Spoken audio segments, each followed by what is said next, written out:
ഒന്നാം പഞ്ചവത്സര പദ്ധതി ആസ്ഥാനമാക്കിയുള്ള മാതൃക. ഒന്നാം പഞ്ചവത്സര പദ്ധതി.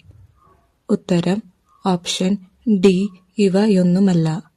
14.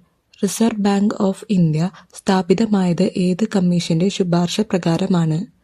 ഏതു കമ്മീഷന്റെ ശുപാർശ പ്രകാരമാണ്?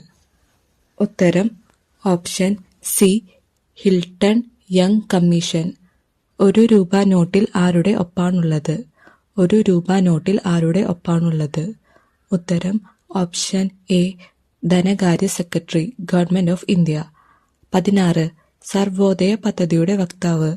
സർവോദയ പദ്ധതിയുടെ വക്താവ് ആരാണ്? ഉത്തരം ഓപ്ഷൻ ഡി ഇവയൊന്നുമല്ല. 17. ഇന്ത്യൻ കൗൺസിൽ ഓഫ് അഗ്രികൾച്ചർ റിസർച്ചിനെ സംബന്ധിച്ചിടത്തോളം താഴെ പറയുന്നവയിൽ ഏതാണ് ശരി? താഴെ പറയുന്നവയിൽ ഏതാണ് ശരി? ഉത്തരം ഓപ്ഷൻ ഡി മൂന്നും ശരിയാണ്. 18. NBFC എന്നാൽ? ഉത്തരം option C non banking financial company.